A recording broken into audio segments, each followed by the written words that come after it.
Republicans warn Trump of 2018 that a few weeks before Alabama's special Senate election, President Donald Trump's hand-picked Republican National Committee leader, Ronna Romney McDaniel, delivered a two-page memo to White House Chief of Staff John Kelly outlining the party's collapse with female voters.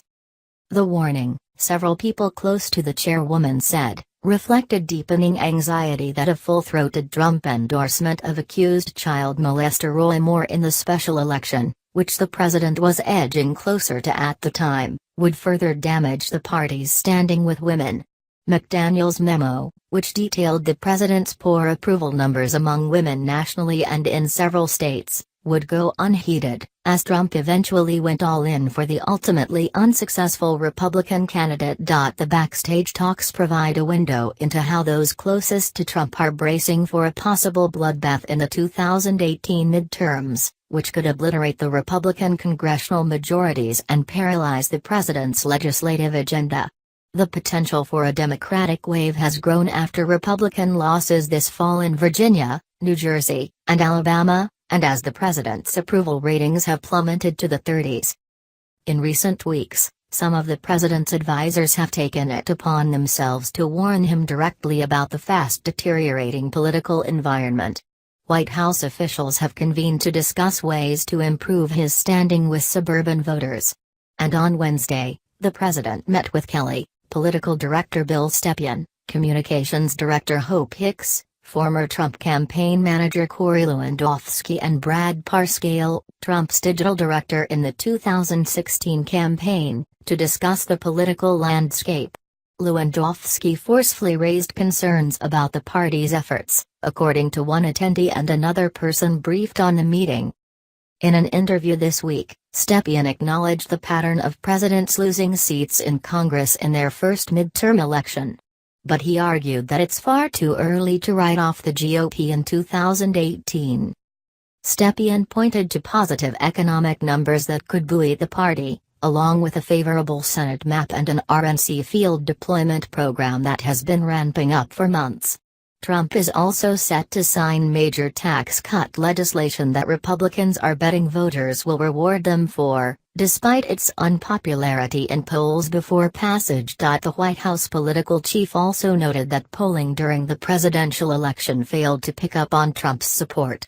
It was a pattern, he argued, that could be repeating itself. History tells us it will be challenging. How challenging, time will tell, Stepien said. But we have a strong sense of optimism. Among GOP leaders, however, there is widespread concern heading into 2018. Senate Majority Leader Mitch McConnell, RK, has said privately that both chambers could be lost in November. House Speaker Paul Ryan, Republican Wisconsin, has told donors that he fears a wave of swing district Republican lawmakers could retire rather than seek re-election. During a conference meeting last week, House Republicans listened as the past five chairmen of the party's campaign arm addressed the political environment. One endangered lawmaker said his main takeaway was that incumbents should spend little time worrying about Trump or the White House and focus only on controlling what they can. Another person who was present came away with the impression that if lawmakers didn't shore up their political standing now, they shouldn't expect the National Party to be able to save them down the road. In a year like this, you better not take anything for granted, said Pennsylvania Representative Charlie Dent, a moderate Republican who is retiring. I think most members know this is going to be a really tough challenge this cycle. Trump is well aware of the dangers his party faces in 2018, those who've discussed it with him say. During political briefing sessions, top aides highlight positive developments, but also more concerning ones, such as his declining numbers among well-educated voters and higher earners. He has peppered advisors with questions about his approval ratings, and about whether he is getting enough credit for his accomplishments. Trump has also questioned friends and advisors about how particular races are developing, sometimes in granular detail. He has recently asked, for example, about who will be running for the seat former Representative Trent Franks, Republican Arizona, recently resigned from. The president, however, has shrugged off some early setbacks.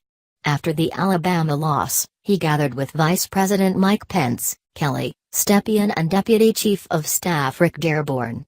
The group dived into the results, talking through why the race played out as it did. As they raft a 2018 campaign plan, White House officials are cognizant that the president isn't popular in some parts of the country. Trump is most likely to hit the trail in conservative states like Missouri or Montana with an eye toward mobilizing his core supporters. Discussions are underway, for example, about sending Trump and Pence to campaign in a southwestern Pennsylvania congressional district that the president won by nearly 20 percentage points that's holding a special election in March. Trump aides expect his campaign schedule to more fully take shape in late spring or early summer, as legislative business takes a back seat to an intensifying midterm season. If the president is going to be campaigning, he needs to be very discreet and selective about where he goes, said Dand. While the president's numbers are cratering in some swing states, he's expected to take on an expanded role on the fundraising circuit in 2018, which Republicans hope will allow them to swamp Democrats in campaign spending. The president has proven to be a major draw for donors, raising around $30 million for the RNC this year. There are talks about possibly holding an event next month in South Florida, where Trump is expected to spend part of winter. The president often seems most at ease hobnobbing with friends at fundraisers. During a recent event in New York City, Trump cracked that the tax bill was so good he might go back into business, recalled one person who attended. He also joked that while many of his contributors had expected ambassadorships in return for their largesse, another one, North Carolina businessman Louis DeJoy, just wanted to be his friend. Behind the scenes, though, the White House has been racing to find solutions to the electoral challenge. Following the Virginia gubernatorial race, the administration commissioned an after-action report to examine why the party underperformed among suburban voters. And at a staff meeting following the Virginia loss, aides discussed a range of issues important to those voters. Among the ideas suggested, underscoring the administration's efforts to curb the opioid crisis and to assist veterans, perhaps by increasing the visibility of Veterans Affairs Secretary David Shulkin. For much of the year, Capitol Hill Republicans worried about whether Trump's team fully recognized the political realities they faced in 2018 and vented that the administration wasn't always responsive to their concerns. In some corners of the Republican world, there is anxiety about the White House political operation and its readiness for next year's races. During Wednesday's meeting, Lewandowski laced into the RNC, saying that it had raised a fraction of the money it should have, according to an attendee and another person briefed. Afterwards, Lewandowski and Stepien had a heated exchange outside the Oval Office that stretched for around 10 minutes. The incident was first reported by The Washington Post and The New York Times. With the election year approaching, the White House is considering beefing up its political team.